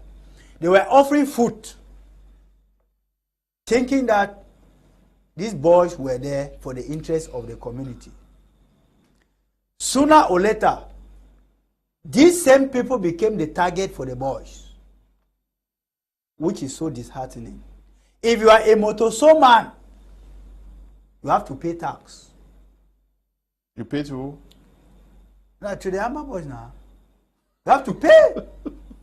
You are going to the bush to do your motoso work, you pay. You fell down to 30,000 a year. Parents are being beaten. They are asked to sit in the mud. Their food at times, they go to a funeral. They have their own corner that you are obliged. You are obliged to feed them and give them drinks. Before you have a traditional wedding in your compound, you have to pass through them to get an authorization. Now, with all these things put in place, the population was now left with no other choice than to start up and say, enough is enough. Imagine the rate of unwanted pregnancy has increased to a point where we don't know where we shall take food to feed such children. So, and then you discover that these chiefs became so useless like toys in the hands of the boys. You hold a chief, you beat. You hold a chief, you ask him to sit on dust, mud, which is unheard of, unacceptable. Now the people say no. We thought that you people were for us. If back in history we ran away from Nigeria because of Igbophobia and bad treatment, and in 2016 you people say we should run away from Yaoundé because Yaoundé has been maltreating us, Yaoundé has been killing us, and today you are the one killing us right at our doorsteps. Our hands are no longer there, so they are washing their hands like the Pontius Pilate because they have seen hell still here on earth. But you spoke with people on ground and they told I am giving you the information that I got from those who said they came out to say enough is enough. I am not using my words. I am giving what the population of Boyo. True. Yeah, but before now, have you had any similar reports, or the thing just came up now? No. They have been happening. They have been happening. I know of a grandfather who has a problem with the leg, who was asked to sit on bed in mud for about 3 hours. A young man came to even offer to pay, and the young man was asked to sit down near to the, and at the end of the day, he still paid before leaving. So these are atrocities, and it goes back to what I was telling you, that you may have a good case, Mr. Leo, but how you present it in the court makes you to either have a positive verdict at the end or lose the case. Ok. Monsieur TCHOUMBA, est-ce que vous avez vu les vidéos qui ressortent du nord-ouest et sud-est où la population est carrément en train de... certaines communautés sont en train de dire qu'on en a assez? Vous savez, c'est une souffrance énorme. Je ne sais pas si souvent les gens mesurent même la douleur des autres personnes. Parce que la meilleure façon souvent même de gérer même une entreprise, c'est d'avoir des gens qui sont en dessous et qui vous amènent des informations au-delà et qui vous permettent de vous orienter. Je pense que ce problème au nord-ouest, sud-ouest aujourd'hui ne date pas d'aujourd'hui. Il faut savoir que nous avons des déplacés qui sont au Nigeria. Nous avons des déplacés sur toute l'étendue du Cameroun. Et ces déplacés ont été obligés de repartir des zéros. Ils n'ont pas eu de maison, ils n'ont rien eu. Certains, au début, ne mangeaient même pas. ils étaient devenus comme des assistants. Donc, c'est-à-dire que des réfugiés de guerre. Donc, vous voyez, ce sont des difficultés énormes qu'un être humain ne devait pas mériter dans son pays d'origine. Nous avons bien observé que le problème au nord-ouest, nous le disons encore une fois de plus, il faudrait que le président de la République vraiment prenne ses responsabilités pour trouver des solutions politiques à cette crise-là. Et je pense que la première solution, c'est d'abord même déjà de libérer les détenus de la crise qui sont en prison aujourd'hui. Au moins pour donner un élan que vraiment nous voulons aboutir à un dialogue inclusif pour que ces phénomènes s'arrêtent. Moi, quand j'entends souvent le gouvernement dire « avec qui va-t-on dialoguer ?» Ça me pose des questions. Je me demande s'il y a un côté où il y a des Camerounais à part entière et d'un côté où il y a des Camerounais à part. C'est-à-dire qu'il y a des Camerounais qui ont tous les droits et d'autres qui n'ont pas de droits. Donc, ce n'est pas un problème de vouloir dialoguer avec qui. On peut dialoguer avec des gens. Il y a des chefs supérieurs là-bas. Il y a une communauté. C'est toute une installation. Moi, vraiment, je pense qu'il faudrait vraiment que le chef d'État prenne des mesures au-delà de la cosmétique et prenne vraiment aujourd'hui des urgences, des réformes majeures. Avant d'engager vraiment un dialogue, il doit prendre vraiment des réformes majeures et surtout se faire assister par l'ONU ou par l'OUA ou par l'Union européenne, par toutes ces organisations pacifiques, même par les anciens chefs d'État qui sont là aujourd'hui, qui peuvent être prêts à venir justement trouver des solutions pacifiques à ce que la guerre au nord-ouest vraiment s'arrête. Vraiment, je me mets à genoux pour dire que nous invitons vraiment ces personnes qui sont autour du chef d'État et que le chef d'État vraiment, s'il le sait, il est déjà âgé, c'est un papa, il n'a plus rien à prouver, mais je pense que le mieux en tant que papa, c'est de retrouver ses enfants et de les réunir peut-être autour d'une table et de trouver des solutions à cette guerre aujourd'hui qui est en train de prendre des tournures et des tournures. Cette vidéo qu'on nous présente, ce sont des mamans qui pleurent, ce sont des mamans qui crient, elles sont dépassées, elles ne savent plus à quel sens se vouer, elles ne savent plus où aller. Elles veulent juste tout simplement qu'on leur donne la possibilité de vivre, de vaquer à leurs occupations et de trouver qu'il y ait la paix. Parce qu'il y a des personnes là-bas, la nuit, ils ont peur. On ne sait jamais qui peut venir chez toi dans la nuit, t'interpeller ou t'agresser. Il y a l'insécurité partout. Alors cette insécurité fait en sorte qu'aujourd'hui, par cette insécurité, on fait qu'on est au nord-ouest et au sud-ouest n'a plus de vie. Mais on pense toujours aujourd'hui que la seule personne habilitée à ce que la guerre se retrouve, à ce que la paix se retrouve au nord-ouest, je pense que c'est le chef d'État parce que c'est la seule personnalité qui est capable d'intervenir. Parce qu'il faut savoir, on a eu des commissions, des ministres qui sont partis au nord-ouest. Oui. Mais le lendemain, quand ils rentraient au nord-ouest, c'était les armes encore crépitaient. Le Premier ministre a fait des descentes là-bas, mais dès qu'il est reparti, ce sont encore des armes qui crépitaient. Donc ça veut dire que la solution n'est pas là. Je pense qu'il faudrait que le président de la République prenne sur lui humblement. Il n'y a pas de honte à ça. Okay. Vraiment de faire un effort pour que la paix soit retrouvée au nord-ouest et au sud-ouest. Yes. How do we get to where we are with what he just described? That this is what people are living. At least you live in the southwest. Do you identify yourself with what this man is saying? Have you seen cases like that?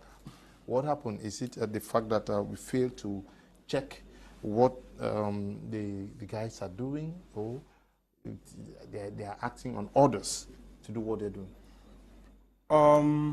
Mr. Leo, you know, I'm running a center, Recover and Rehabilitate for Better Tomorrow, and we receive persons from the different parts of Cameroon, given that we are there to assist those who do not have the means to go to school, and we are there to empower others and to guide others. We have been receiving persons from different parts of the Republic coming to the center, and they are explaining their problems and how it started. There are people who say that where they are coming from, they have suffered from the hands of the no-state actors, as well as they have suffered from the hands of the forces of law and order, given that whenever they come into that area, there is always the issue of persons running, because where you have the no-state actors, the state forces will always come there, given that that is their job description, to do what they have to do. With the case of why most of these areas do not want these people anymore, I think it is obvious. Mr. Leo, at the beginning of this crisis, we observed that because of the broken system that we have in place, most of our young people had gone into drugs. And, you know, when a drug addict or when somebody who is into drugs, hard drugs, receives an information on how he or she is going to be getting his drugs, it becomes very easy for such a person to be recruited. And within the course of the crisis, most of these guys who were taken out of the prisons and added to those that were on the ground, who were already into hard drugs, when the monies that the diaspora promised them did not actually come on time, and some were not coming forth, given that they were already into drugs, and you know when somebody is a drug addict, it is very difficult for such a person to stay without taking drugs. And so they were left with no choice but to go back and start kidnapping and collecting money from the people in the name of taxes. I want to take the case of a young man whom we had in my 16, where he had levied persons to pay about 50,000 CFA francs a year. Now, come to think of it, how would you be fighting for somebody in court and you are worse than the person that person is running from as you present it? So it makes that person to find safe havens in the hands of your devil, not his devil anymore. And this is the reason why you see some of these communities like in Boyo, like in Oku, where we saw the population coming out. And what is very remarkable is that we have women, the population is predominantly made of women. And this is to tell you that in as much as we think that they are our mothers and they can easily accept our wrongs, but our mothers could not longer take it. And so all they had to do was to say, no, enough is enough. So I think that what is happening is the impression that some of these guys got from the diaspora, the amount of money promised them, they could no longer have these monies. I listened to a certain audio making rounds on social media where one of the guys who have decamped, or one of the persons who have laid down his arms, I think it should be in the name of one former General Nambere, where he said one of the boys within the level of the DDR center had to even steal the phone of a Genam officer and wanted to go and sell it. So you realize that it is because of what? Drugs. So they are struggling to keep themselves with the drugs they are used to. It is the reason why they have resorted to start doing these things. But on the other hand, I am happy because our communities are now realizing that these are not the kind of people that will save us out of this. I will still repeat, we are in the crisis. We are in the Anglophone crisis. But the Anglophone problem remains. The Anglophone problem is not solved. Like I said, the Anglophone problem is the Anglophone man doesn't want to see what you give to the Anglophones to be on the basis of gift. You should know that at the beginning of this union, we came together because we thought that it was better for us to live as a people. But what is happening right now is a certain group of people felt like, since the government does not want to listen to and understand that the Anglophones have problems, they will rather take it to the level where arms should set in, and when they contest or when they stand against the state forces, it will solve the problem, which is not solving the problem. And most of the communities that support it, as we are getting them on social media, they have decided now to why not take back their lives. They have suffered a lot. Mr. Leo, if you have been that mama who left Oku, came to Douala, in a place where you buy from Maggi to oil, which you never bought oil from your own local village or from your village, then you will understand why it is a need for you to tell these boys that enough is enough. That you are in a funeral ground, you are crying you're lost, and you are asked to pay. In your loss, in your own pain, you are forced to pay. Sometimes you even have about 4 crates of Mimbo to supply to those who have come to condo you. But the boys, when they come, they'll tell you to give them a certain number, which in most cases is above your budget. So most of these things, the people can no longer take them. So at the end of the day, they have decided to shoot themselves on the leg. And so there is no way such an attitude can have the support of the people except we go back to the drawing board. But I am not also saying that the state should look at what is happening and start celebrating.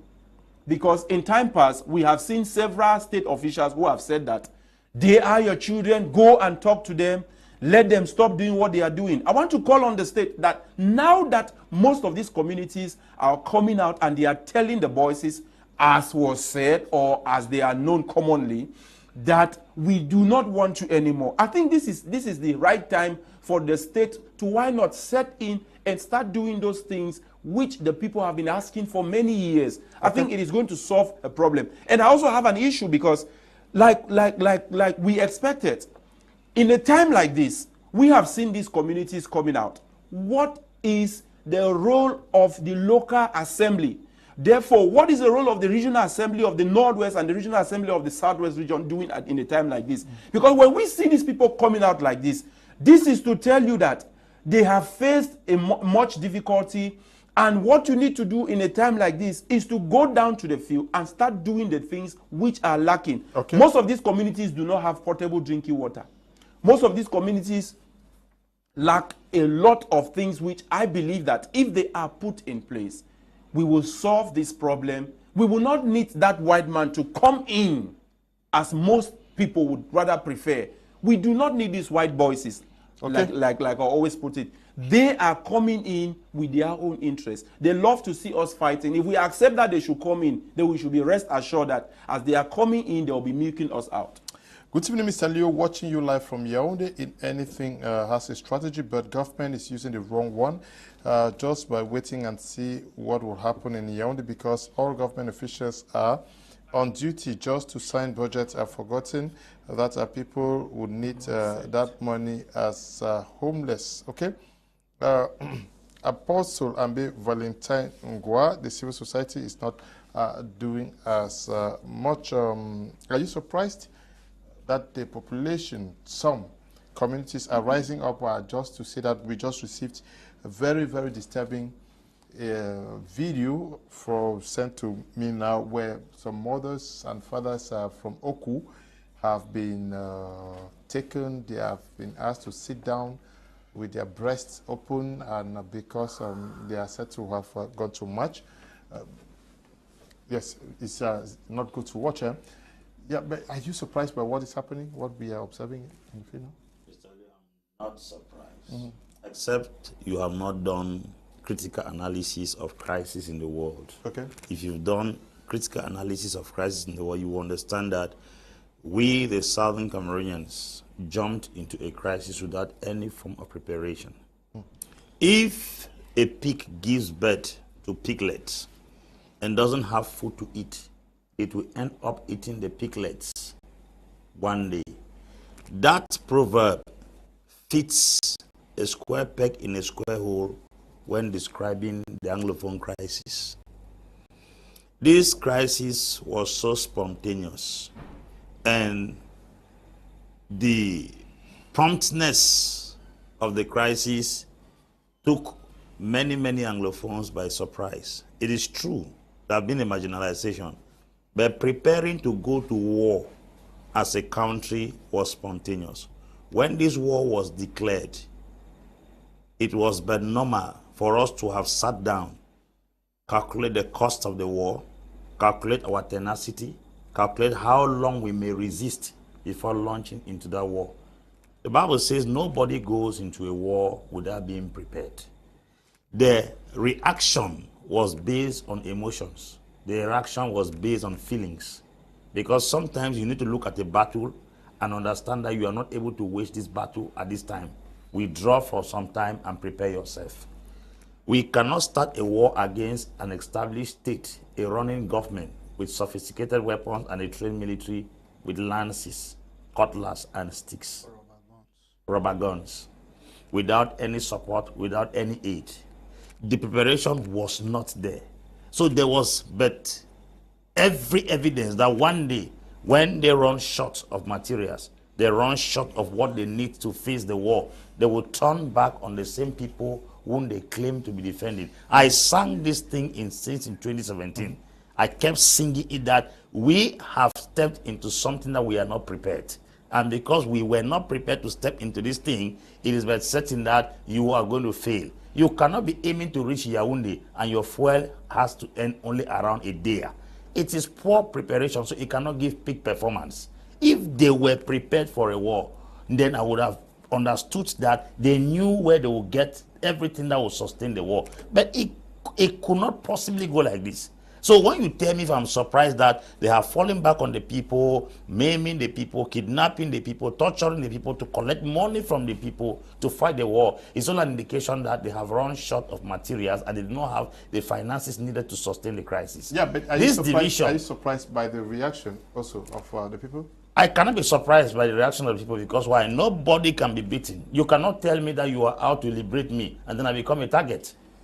The language does not tally with the action, because the enemy in question right now is not the people of the grounds of Northwest and Southwest. The enemy should be the state, but the people have become more of the enemy. If the people rise up to speak what is not good, they are being beaten, they are tortured, they are maimed. You are the one that's supposed to protect my integrity, protect my interests, defend me. How come you have become the finger that is biting me again when I expected you to defend me against the aggressor? So if they react like that, it's because they too are emotional, they have feelings, and they have worries. Yeah, but now you say you raised this alarm some years back that if care was not taken, things were not going to work out well. Yes. I'm sure you have raised that concern also, yeah, and also for others. But till date, even when you are still sounding the alarm bell, many persons think that you are talking like this because you've been paid by government. If I was paid by the government, I would have achieved things. Mr. Liu, let me tell you, it is costly to run a war. War is not political propaganda. Why is it difficult for people to re-strategize and even think of a different way? Let's calculate the casualties caused by wars.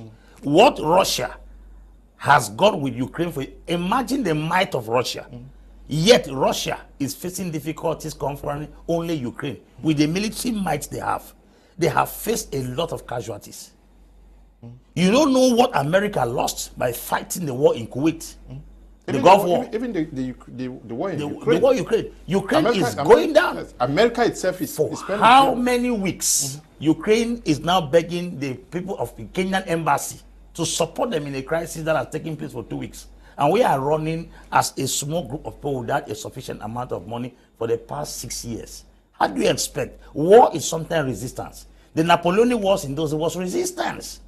Sometimes you don't win over because you are sophisticated. You win because you have the capacity. And the government has been playing with time to make sure that every energy and resource we have becomes exhausted. You will realize that the way persons were contributing in giving in the very Anglophone crisis in the beginning is dropping because why? It seems like they are investing and the thing is only being drowned.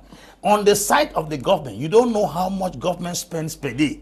And all the military camps that have been set in the different places like Kondo Titi, Bafut and other places, it has costed government huge and whooping sums of money. It's about $1 billion a day. Now, $1 billion francs is spent by a state per day to wage a war against the people who are still contributing money from one quarter to another, from one tribe to another, and not everybody in that particular part of the country is in support of the war. How do you expect the financial stability, ammunition, as well as the well-being of those who are even standing to fight to be sustained?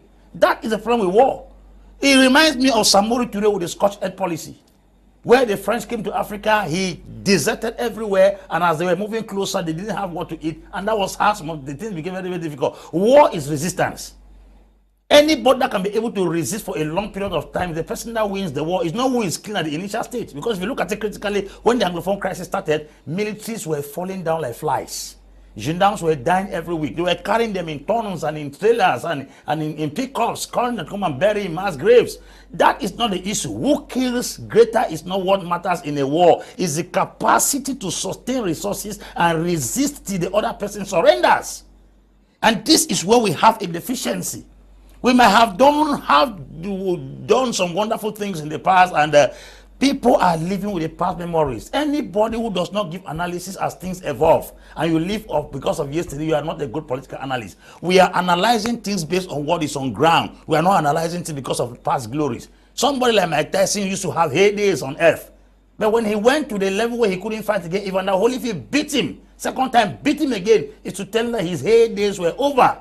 So let's be able to understand that as the days are going by, the financial stability and the resistance and the number of soldiers equally that were fighting in the beginning are no longer there. Why don't we reason so fast before we become a laughing stock? It is but common, common sense. Are the communities exhausted, like he is saying? They really... even the support, if you look at the level of the support, it was very rare to find other community who write against these boys in those days. Everybody gave their support, they gave money, they gave cola nuts, people even walked charms on children's body because they knew that victory was coming. As the days are going by, everything is falling.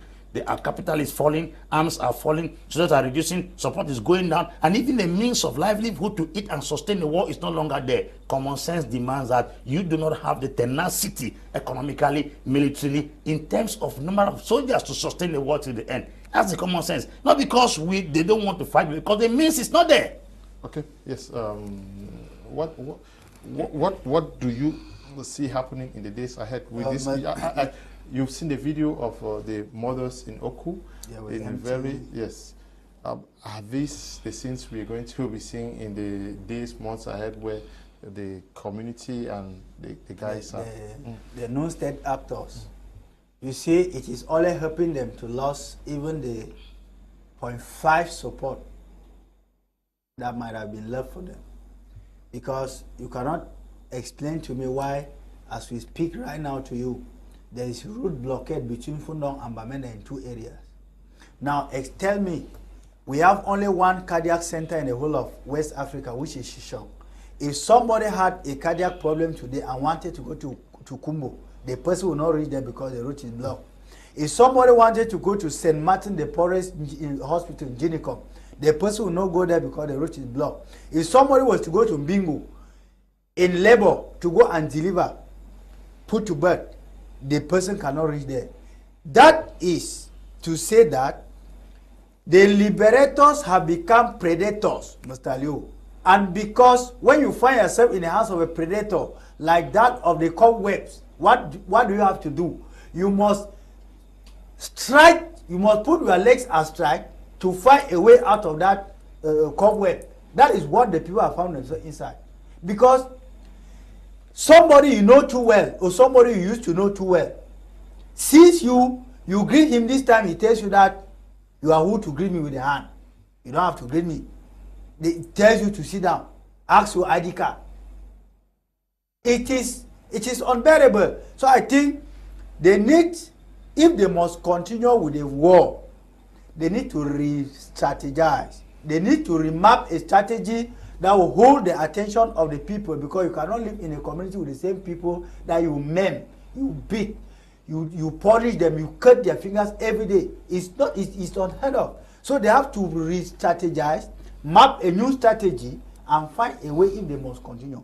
Okay. But then, as they are doing it, they and Yaoundé are fighting their own, while Anglophone calamity remains. And like I said, until the right thing shall be done at the right time, the problem of the Anglophones in this country remains, because it is very big to be solved with tricks. Okay.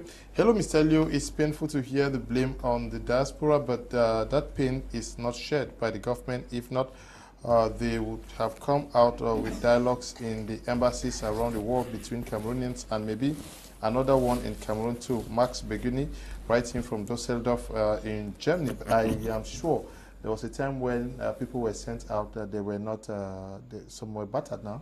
They were attacked in, I'm sure, in Germany and in South Africa. South Africa was not really good, but the government, things have changed. Maybe they may be more receptive this time around. Dr. Isidore, writing from Bamenda, says, good evening to you and the crew on board, Mr. Leo. Good evening to you too. Hello, Mr. Leo. I hope Chrissy war was not because we don't have water no road. Government should rethink again. If not, then Asgard will fail on them. Okay. Good evening, Mr. Leo. It's Nick from Bamenda. Why is all the blame going to the boys and not also the military? Is that the military? Is it that the military is a saint? We are not discussing the military. We are discussing the boys and the communities today, please.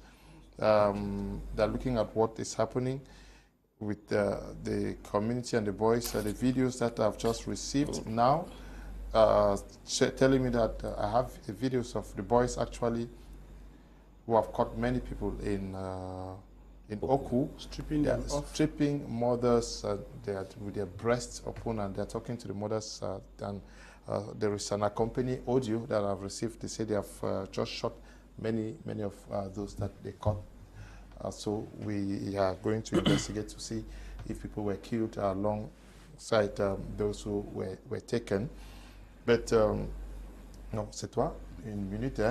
Oui. Qu'est-ce qu'il faut faire pour que ce qui se vit s'arrête? Moi, je pense que la première solution qui a lieu de faire aujourd'hui, je pense que si le chef d'État demandait ne serait-ce qu'une session extraordinaire à l'Assemblée nationale pour qu'on essaye de voter même une loi qui peut aller justement dans l'apaisement de la crise dans la zone anglophone. Parce que vous savez, je vais vous dire quelque chose. C'est que nous assistons aujourd'hui, par exemple, au nord-ouest, avec la violence, même aux côtés du sécessionnisme, c'est la drogue. Parce que quand vous êtes sur l'effet de la drogue, vous n'avez plus un côté humain. C'est-à-dire que vous êtes complètement désaxé de ce côté humain-là. Donc on peut voir aujourd'hui, il y a eu des vidéos où les gens étaient éventrés, où les gens vous montraient même qu'on mangeait la chair et tout. Donc c'est-à-dire quand les gens sont déjà sur des effets de cette drogue-là, ça pose un problème. Or, ceux qui sont victimes aujourd'hui, qu'ils meurent, ils revenaient à l'État, qui est justement le garant de notre sécurité, de notre vie, de protéger ces personnes-là. Donc, combien de temps ça va durer? Parce que ce que nous oublions, c'est que la guerre n'est pas gagnée par les plus forts. Mais la guerre est souvent gagnée par ceux qui n'abandonnent jamais.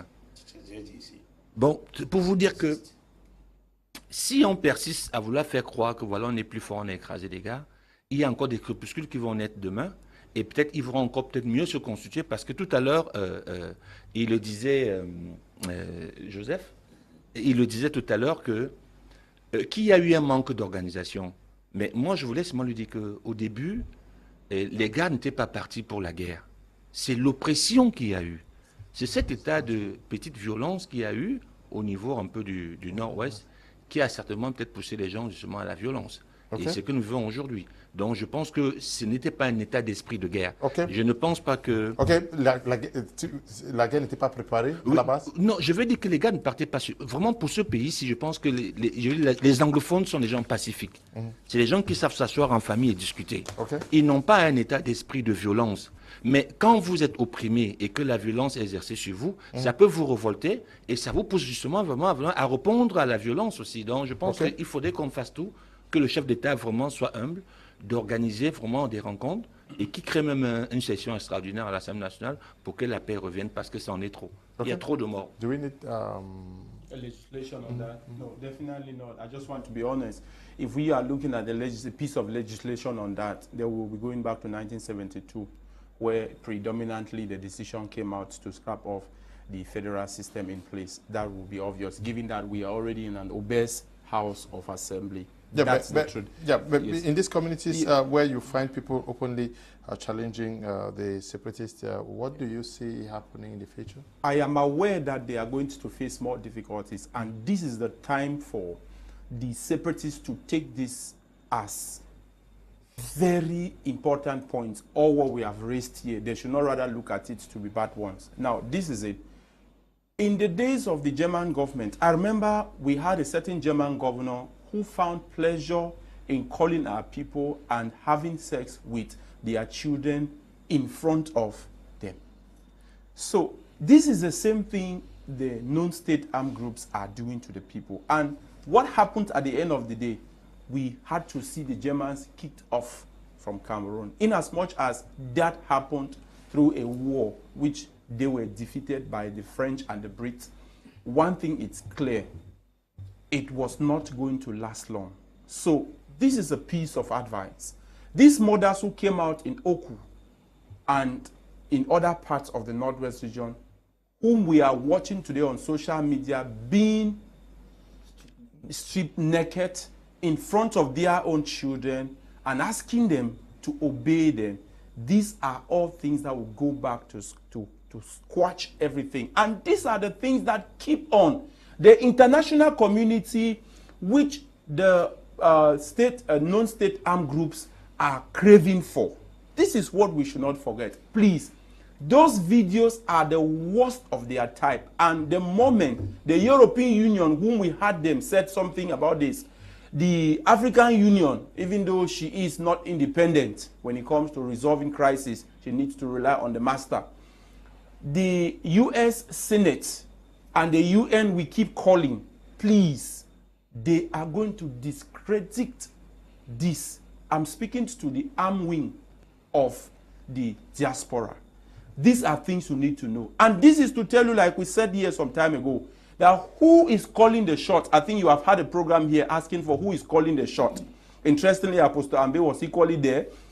We are now seeing that the people on the ground are calling the shot. And what is happening, like my brother there said a while ago, drug. This is what the state needs to know, that we are not into this because we want it. Not that we wanted it because we never even thought of it. We don't want this. But because of what? The drugs. The diaspora is no longer in control of the boys in the bush. This is what we need to know. I don't want to believe that somebody like Chris Anu would accept that his own mother be stripped naked because she came out to protest against the fact that while she is in the funeral or the funeral ground crying for her loss, she is tasked. Get it? And so if that is what they are doing, then they should be rest assured that when a popular revolt, I said this some time ago, that it is only the people who can solve this crisis. I tell you the truth, if we come out in our numbers, we will solve this crisis. The state is going to listen to us to solve the Anglophone problem, and we will equally kick off what? The arms which we are dying of today in the Northwest and Southwest region. Whether we like it or not, these are not attributes of the man from the Northwest and Southwest regions of this country. Et je voulais même t'ajouter qu'il y a le Soudan du Sud aujourd'hui qui est en guerre. Ils ont fini par arrêter la guerre en s'associant. On a vu le cas de la Côte d'Ivoire. Quand Barbeau est sorti de la prison, c'est sûr que Ouattara a su que s'il ne s'associe pas avec lui, une guerre peut renaître. Donc ils se sont entendus. On a le cas du Sénégal avec la Casamance. Les gars se sont associés pour arrêter la guerre. Donc tout est dialogue. Lorsque les gens sont frustrés, il faut les écouter. Il faut les écouter, c'est fraternel. I think that's the challenge. The deaf ear is a bigger problem. You spoke before him now. Yeah. You did not? Okay, come in. Yes. So, Mr. Leo, my last word was just that, like my brother said here, the Germans lost it all in Cameroon when they started practicing public flogging, beating people in front of their wives and their children. And they will be losing it if they continue in that vein. Just to offer this quick one, the strongest army in the world will never be above a determined population. Yes. Because that determined population knows exactly what is good for them. If the population is not for you, the army, you will never win. Okay. To conclude, Swiss cannot call any dialogue when mothers are stripped naked, because even the Swiss people who are calling those dialogues, they have a conscience. You have a clean case, but you have a poor approach. All of us are into this. Okay, we want to say thank you to all of you who came to discuss this topic this evening. Tomorrow, we're going to be asking the question, what is wrong in our secondary schools? We know that a teacher was tapped this morning by a secondary school student who ended up dying. We've also seen another video of a student actually disrespecting another female teacher in one of our secondary schools. What is not right with us? Thank you to the production team. Stay blessed. Bye-bye.